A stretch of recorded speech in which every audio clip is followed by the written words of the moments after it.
Okay. My first question I want to ask you is were you drafted or enlisted into the army? I volunteered. Volunteer? Okay. Mm, It was a Korean War, right? Korean Korean War you War, were in? yeah. Why did you join?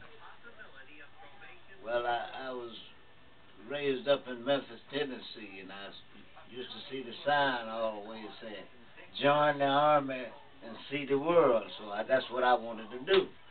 So I volunteered. I joined the army You know. to travel. Plus, I got a good education in the army. Okay, okay. Uh-huh. So what exactly where did you go in the army? Like, what was your first assignment? Well, I was inducted into the military in Fort Jackson, South Carolina. I went through a couple of weeks of basic training. I left Fort Jackson, South Carolina, went up to Fort Lawton, Washington. That's up by Seattle. And I left there and went to Korea, Busan, Korea. But we stopped for a couple of 2 or 3 days in Yokohama, Japan. Then we went to Busan, Korea. Okay, okay. How was first hand experience in the army? Did you I see loved see a it. lot of deaths or anything Oh, I like that? saw plenty there. I saw hardship.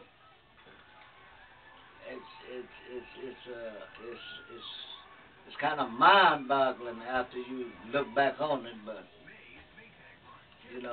what can I say? I asked for that. You didn't feel confused or anything, like Not this was the really. wrong No, place, nothing. no. I was a youngster. And I didn't too much matter. Okay, okay. You how about how do you think your family took this when you left? Well, my mother and father, when I went, I was too young to go, and my mother and father told me that I was too small. I wouldn't go back downstairs.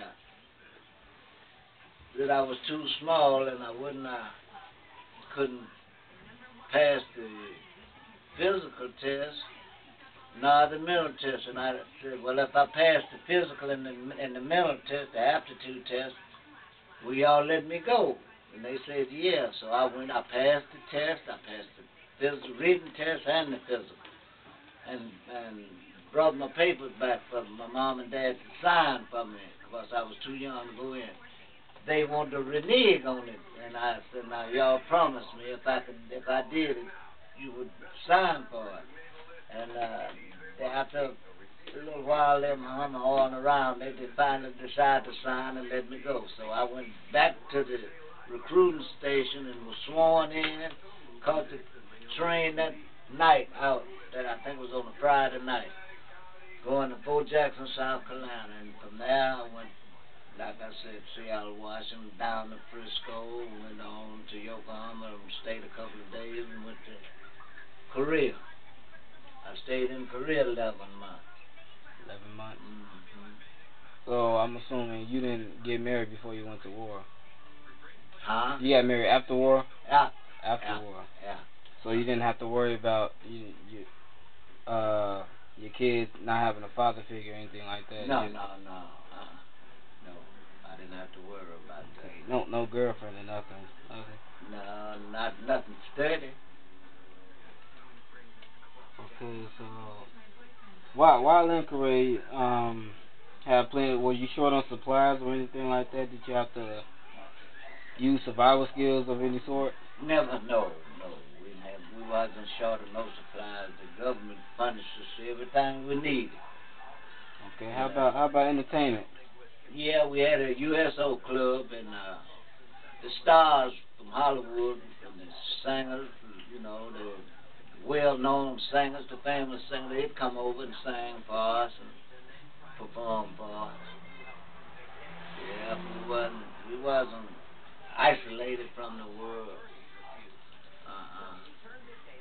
So when was the exact date that you came back from war? When was it like over and when did you come back? When I came, well, it was over in '52, and I came home in '52, on a furlough, but I went back. I went back overseas. I went overseas twice. I went to Korea and stayed till they sent me home, and then I went to Japan and stayed some years. So, okay. Do you still have, photographs, memories, fellow soldiers, Oh friends? yeah, I often wonder.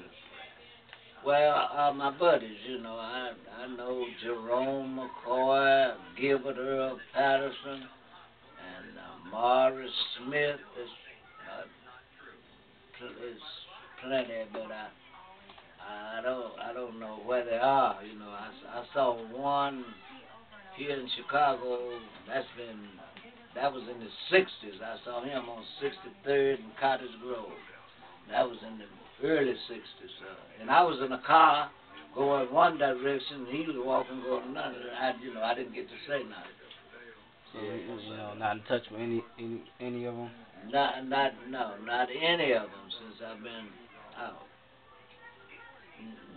Did you ever keep a diary while you was in war? No diaries. No, I don't. Personally, I don't believe in them. What about work after you came back? What was about that? Or Well, did you attend school? and, well, I went to school for a minute under the GI Bill, Mola Bible College, but I wasn't interested in it. And I got a job driving truck, tractors and trailers.